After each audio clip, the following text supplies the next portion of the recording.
This is Naked Mormonism. I pledge my life, all that I may have. I will strive to the utmost of my ability to be what you would want me to be. It's time to find the truth. That is, man lived before he came to this earth. He is an eternal being. Joseph Smith gave to the world the true understanding of the origin of man, that man comes to earth with a divine and eternal purpose. Let's examine the doctrine. And through it, all who believe and obey the glorious gospel of God, all who are true and faithful and overcome the world, all who suffer for Christ and his word, all of it, all shall become as their Maker and sit with him on his throne and reign with him forever in everlasting glory. And see what it has to offer. And having set our hand to the plow, we will never look back until this work is finished and love of God and neighbor rules the world. In the name of Jesus Christ. What can be gleaned from Mormon teachings? A corollary to the pernicious falsehood that God is dead is the equally pernicious doctrine that there is no devil. Satan himself is the father of both of these lies. To believe them is to surrender to him. And where is the church heading? I have faith that the Constitution will be saved as prophesied by Joseph Smith. But it will not be saved in Washington. It will be saved by enlightened members of this church. The explicit tag is there for a reason, so if you get offended at what's said, it's not for you. But most importantly, may you ponder the truths you've heard. May they help you become even better than you were. Skepticize everything. Hello and welcome back to episode 2 of Naked Mormonism Podcast. Thank you for joining me. We're going to talk about Emma Hale Smith Bidamon. Before we actually start talking about the translation and try to gain an understanding of the culture that spawned this broken record of yays and it came to passes, we need to discuss the relationship that Emma Hale and Joseph Smith had. Emma played an integral part in the early church and eventually had a bit to do with the splintering off of the different factions of Mormonism that were throughout the Plains states, as opposed to the faction that moved out west with Brigham Young and settled in Utah. We have a lot of ground to cover and a large case to build, so let's get started. Let's begin with how Joe met Emma. Joe and Big Daddy Cheese were actually staying with the Hale family while under the employ of a man named Josiah Stowell, or as we'll call him, Boss Man Joe. Guess what he was hiring him for? You got it! Treasure hunting with seer stones. So this hat trick of superstitious Joes were looking for a silver mine that Boss Man Joe had the capital to fund a mining operation on. Quite obviously, these men had no sense of scientific geology as we understand it today, or how probing for minerals works, just beyond digging until you get lucky. They were just one rich dude and a father-son con-man dynamic duo stabbing randomly in the dark. Joe and Big Daddy Cheese would put their lucky stones in their respective lucky hats and walk around looking at the ground through these magical fairy dust binoculars and would say, "I see some silver over there!" Or as Joseph would probably say, "The Lord has made it known unto me. Being the intelligent and large-statured, obedient, highly favored in the sight of the Lord, young man that I am, there beeth silver treasure that lieth beyond that mound of earth that is by the side of that tree." Maybe not quite that narcissistic, but you get the idea. Once they determined their next sample site, they would maniacally dig in an effort to outdig the cleverness of the magical gnomes that lived underground that would move the treasure once they started digging. That way, if they didn't find anything, they could say, "Ah, damn it, the fucking ground gnomes moved all the silver again." Apparently that song and dance wears a little thin after a month of a big fat bagel in the results department. We'll talk about that later. Just remember the name Josiah Stowell, alias Bossman Joe. While Joe and Big Daddy Cheese were working for Bossman Joe, they stayed with the Hale family. Late pubescent 20-year-old Joe took a liking to post-pubescent 21-year-old Emma, and romance was in the air. Luckily she liked him back, so he was in there like swimwear. While Joe was seeing Emma, being love-struck by her tall, dark, and exotic features, he had this to say to his mother Lucy, quote, "Emma would be my choice and preference over any other that I have seen," unquote. Emma was later quoted telling her son, quote, "My folks were bitterly opposed to him, and being importuned by your father," meaning Joseph, "aided by Mr. Stowell, boss man Joe, who urged me to marry him," so apparently boss man Joe was a good wingman for Joseph, "and preferring to marry him to any other man I knew, I consented," which meant later to eloping. So at least they liked each other. However, Emma's father, Isaac Hale, didn't give a shit and had this to say about Joe during the following 2 years of their somewhat frequent courtship. Quote, "He was a stranger and followed a business of which I could not approve, and ended up barring the marriage." I'm going to take a side note for a second here. I seem to be having some level of cognitive dissonance. I clearly remember how important it is in the church to have the father's consent for marriage. It's not anything that's written anywhere, but it's just kind of just a general societal rule in the church. I know somebody that had a symbolic confetti shotgun wedding in an effort to illustrate how important the structure of the family is. In the most faithful Mormon households, returned missionary, Eagle Scout, and never having been exposed to unholy fucking is a list of no exception requirements for the family to have a bride to approve and accept a potential husband. More and more lately, it's also becoming about schooling as well. The man has to have his head on straight for Papa-in-law to give up his little girl.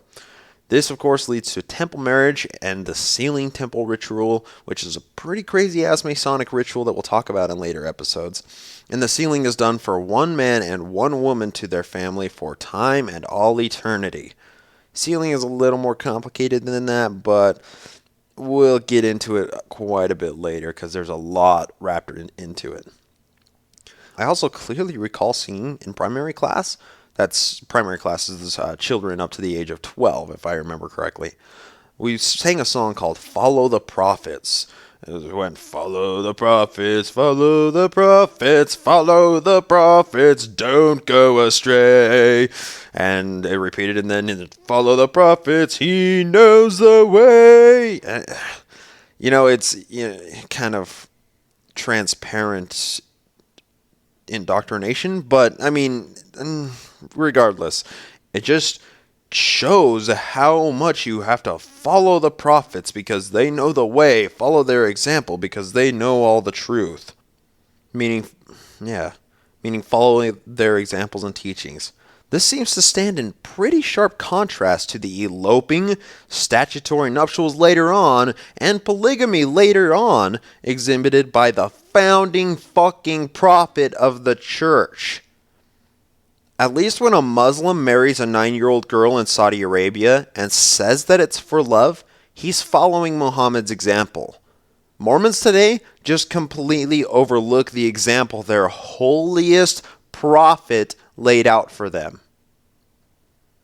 After they eloped and upon the first visitation to Emma's parents as a married couple, Isaac, who hates Joseph, Emma's father, rebuked Joseph and told Emma, "I would rather follow you to the grave than have you married to Joseph." That's a quote. "I would rather follow you to the grave." He would rather die and see his daughter die than have her married to Joseph Smith. Joseph, of course, told him that his treasure-seeking days were over and he was willing to work hard. Gotta admit, Joe must have turned the charm up to 11 because they soon moved in with the Hale family and Joseph even translated some of the plates while staying there. After examining that bit of evidence, isn't it clear to say that Joe was delightfully charismatic and at very least diabolically intelligent? His father-in-law hated the thought of him and his superstitious ways, and the whole family was this way, and justifiably banned Emma from marrying him. Joseph and Emma hopped the state line, directly disobeying her father's command, and got married in South Bainbridge, New York on January 17, 1827. When they got back to Pennsylvania, Isaac Hale screamed at him from getting married, and Emma probably screamed, "But Daddy, I love him," and then gave them a place to live. It's like an episode of This American Life or something. Or better yet, it serves as a great analog to lots of fundamentalist believing families today. Teenagers and young adults want to fuck. It's natural, it's gene-driven, and it should be allowed, embraced, and viewed differently in society than it is today. For everybody's sake. If Emma would have courted Joe for a while before marrying him, she might have figured out he was a snake in the grass and left his visionary ass in Palmyra. No, instead she became one of 32 other wives in a sociopathic genius's horde of concubines and a pregnant widow at the age of 40. How many times does this happen in today's fundamentalist families? Maybe this is an extreme example, but you get the idea. How often does stuff like this happen in believing families because unresponsible, sexually maturing young adults are so motivated to fuck, but they don't want to break the covenants that they made that unlock the golden seed at the highest level of heaven? Whereas if they're educated about sex and love and proper courtship, they might have a successful relationship that doesn't end something like Emma and fucking Joe's. Anyway, back to my point. Joseph must have been quite the convincing wordsmith to get his fuming father-in-law to be cool with the newlyweds living under his roof and then translate the non-existent plates using divine revelation in their bedroom.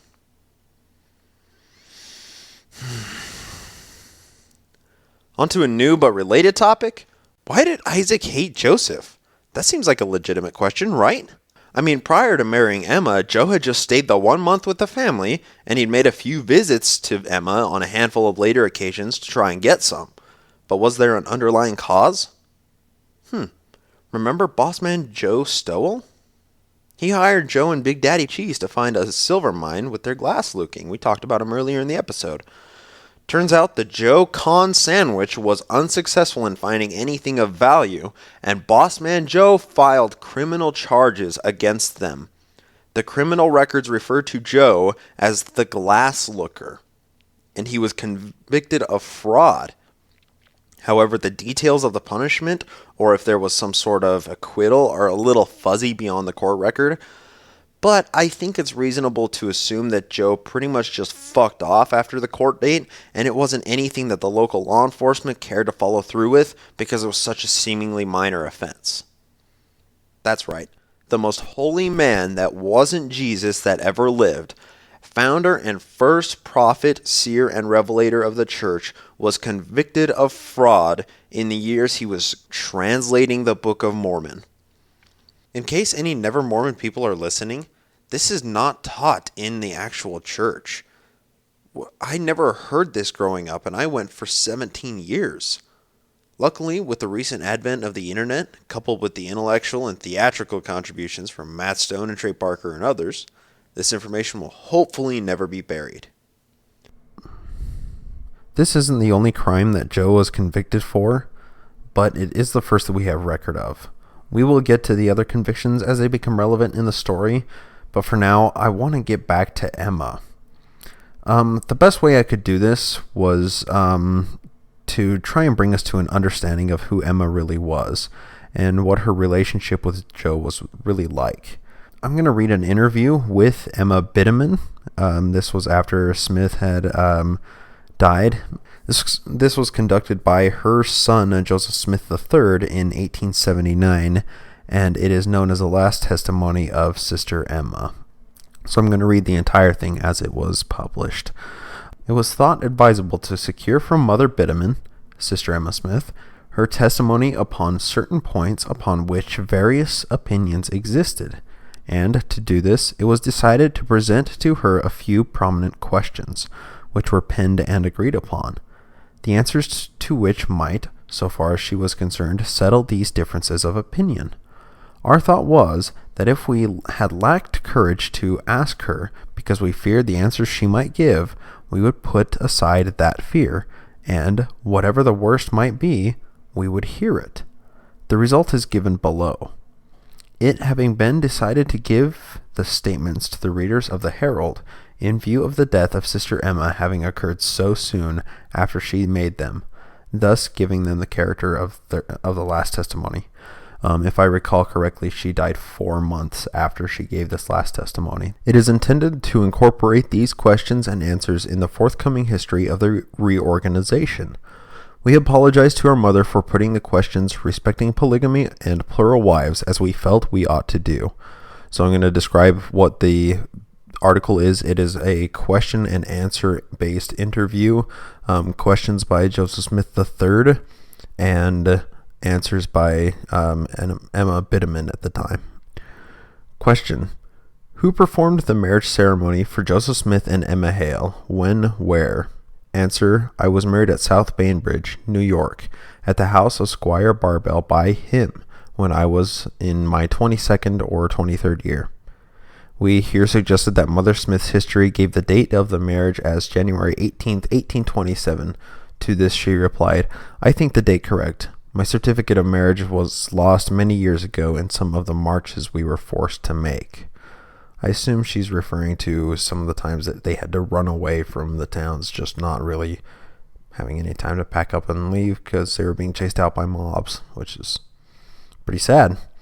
In answer to a suggestion by us that she might make mistake about who married father and herself, and that it was rumored that it was Sidney Rigdon, or a Presbyterian clergyman, she stated, it was not Sidney Rigdon, for I did not see him for years after that. It was not a Presbyterian clergyman. I was visiting at Mr. Stowell's, who lived in Bainbridge, and saw your father there.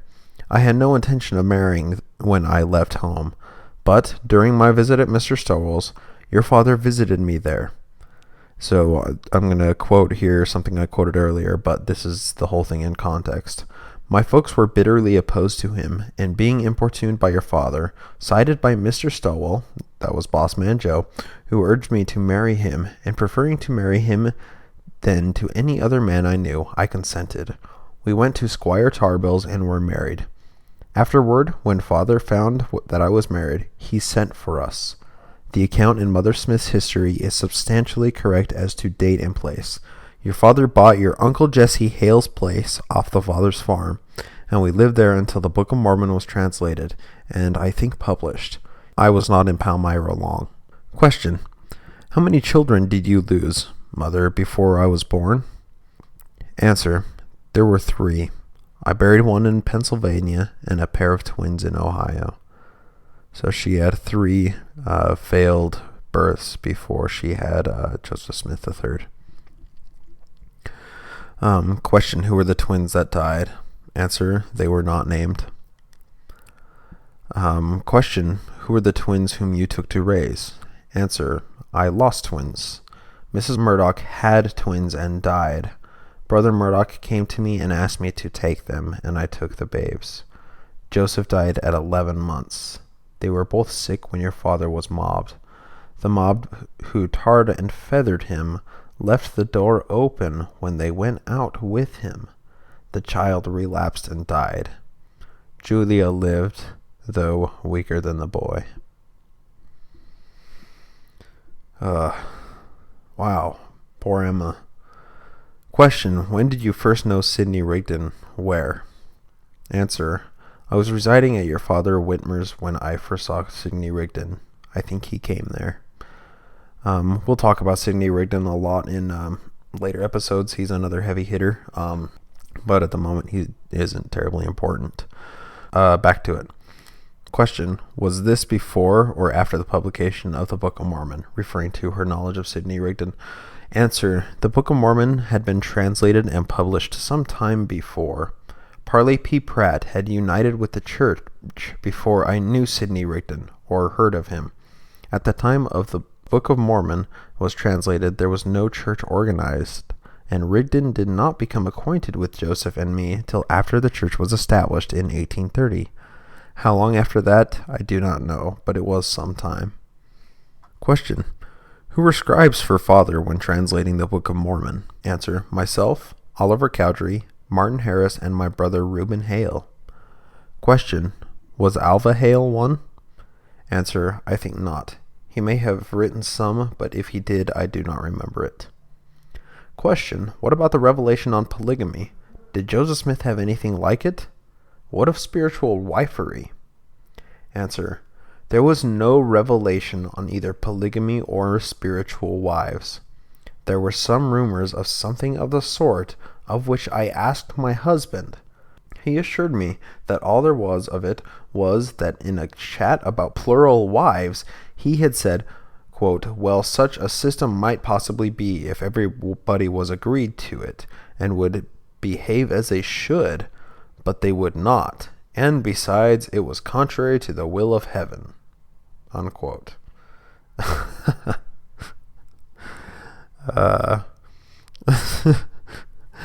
I promise I wouldn't fuck other dudes' wives, honey. I mean, I promise. I promise I wouldn't, because it's like, nobody would like behave like they should, and like, it's like contrary to the will of heaven, so I totally won't do it, I promise.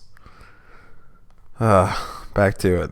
No such thing as polygamy or spiritual wifery was taught, publicly or privately, before my husband's death, that I have now or ever had any knowledge of. So she was she was very good at just blatantly denying it. She was always just about not ever defaming her husband's work. I mean, she was very, very diligent in that, and you really, really have to respect her for it.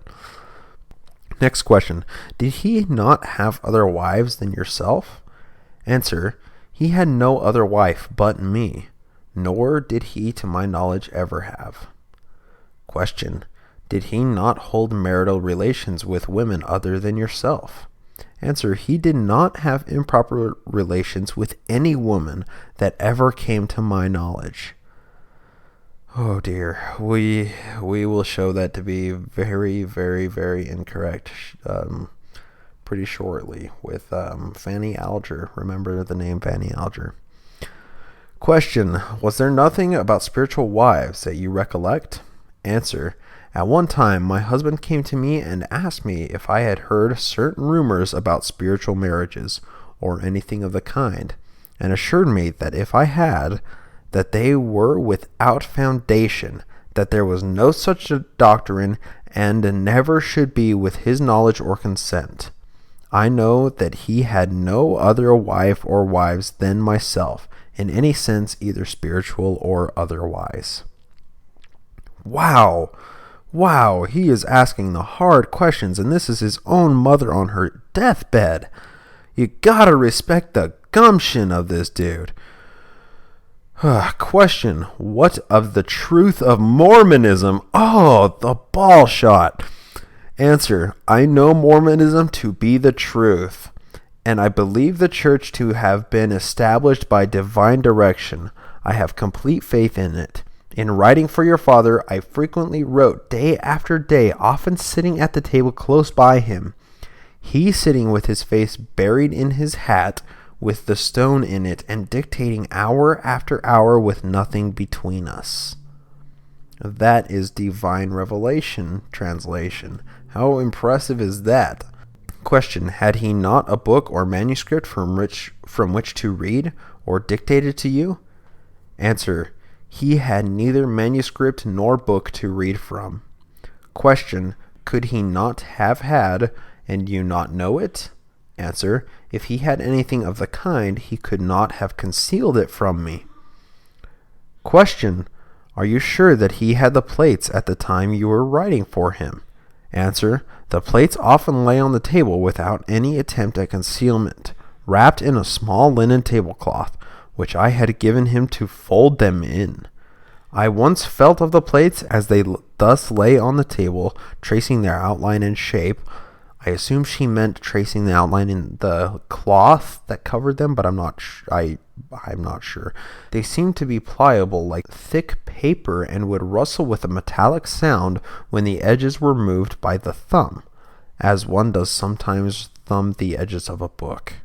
So she never identified them as lead or gold or anything. She doesn't talk about them being metal. She just said they sounded metallic, and they had they felt like they had edges when you thumb them like you did a book.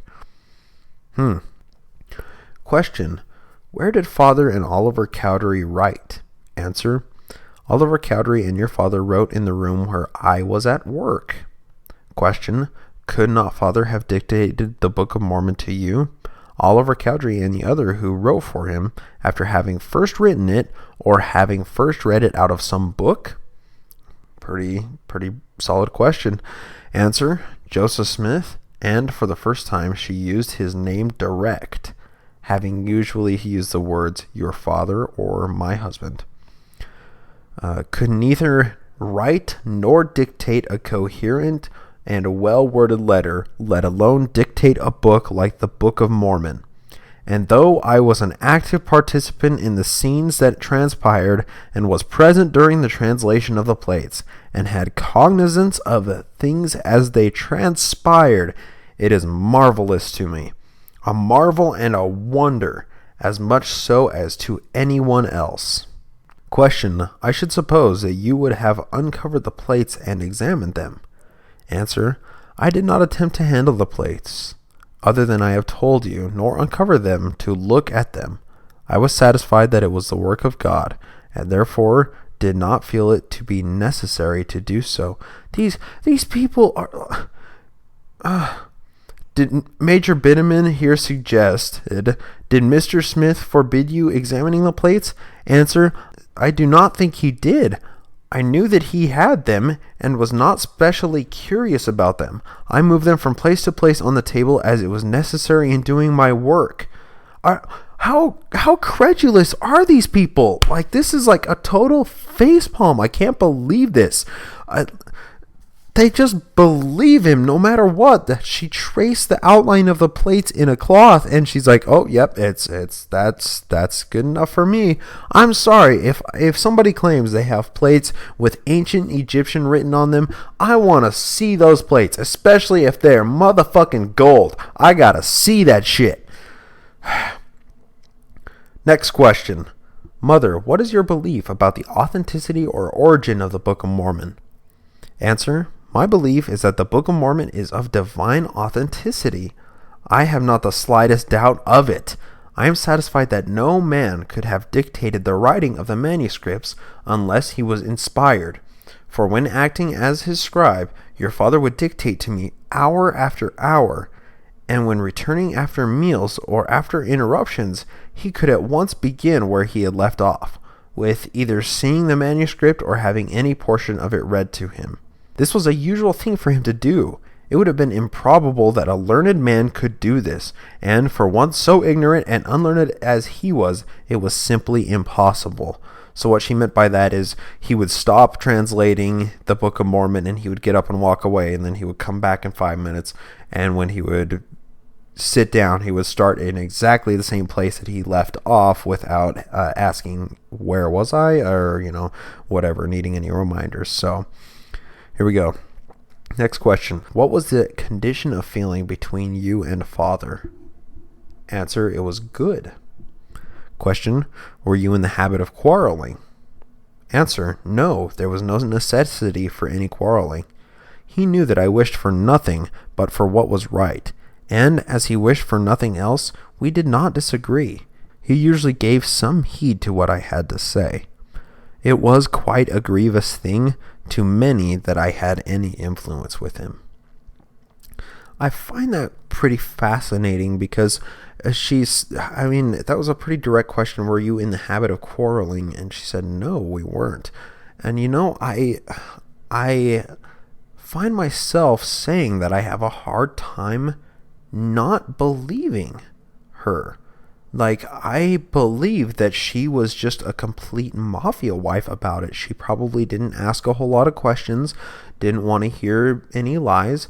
I bet she was very, very docile, and she was very, very supportive of him.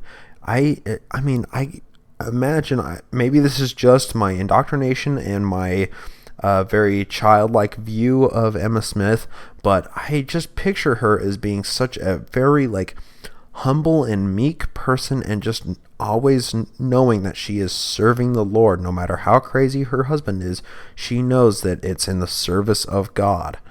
So just always being very submissive. That's just the only way I can see it. I believe her. I believe her when she says that. Next question. What do you think of David Whitmer? Answer. David Whitmer I believe to be an honest and truthful man. I think what he states may be relied on. Question: It has been stated sometimes that you apostatized at Father's death and joined the Methodist Church. What do you say to this? Answer: I have been called apostate, but I have never apostatized nor forsaken the faith I at first accepted, but was called so because I would not accept their newfangled notion. I like that, newfangled notion. That's an interesting phrase. Question: By whom were you baptized? Do you remember? Answer: I think by Oliver Cowdery at Bainbridge. Question: You say that you were married at South Bainbridge and have used the word Bainbridge. Were they one in the same town? Answer: No. There was Bainbridge and South Bainbridge, some distance apart. How far, I don't know. I was in South Bainbridge. I mean, that's a pretty trivial question. These questions and the answers she had given to them were read to my mother by me the day before leaving Nauvoo for home, and were affirmed by her.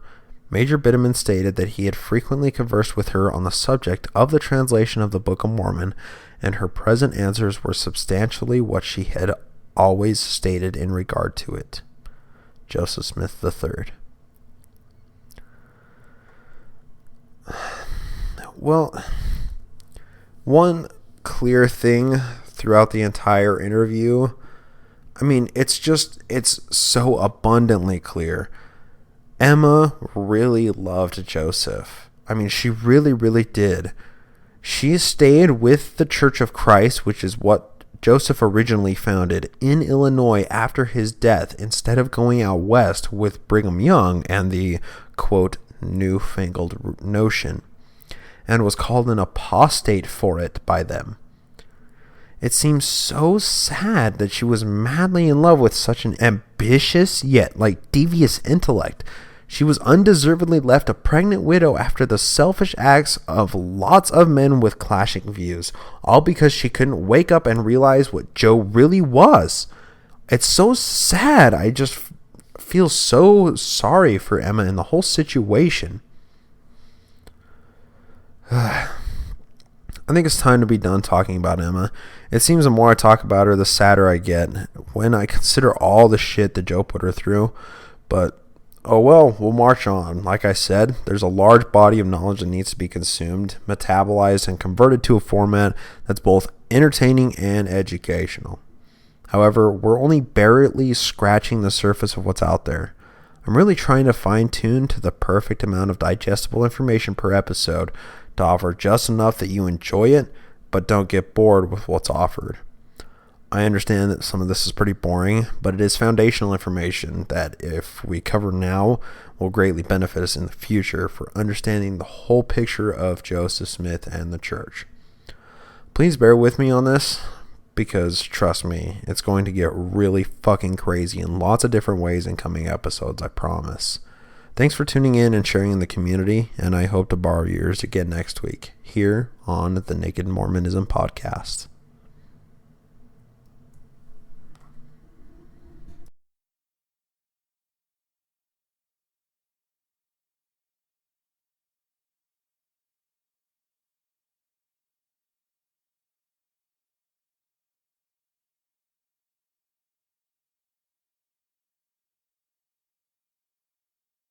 You broke the rules, now I'll pull out all your pubic hair. You motherfucker. You motherfucker.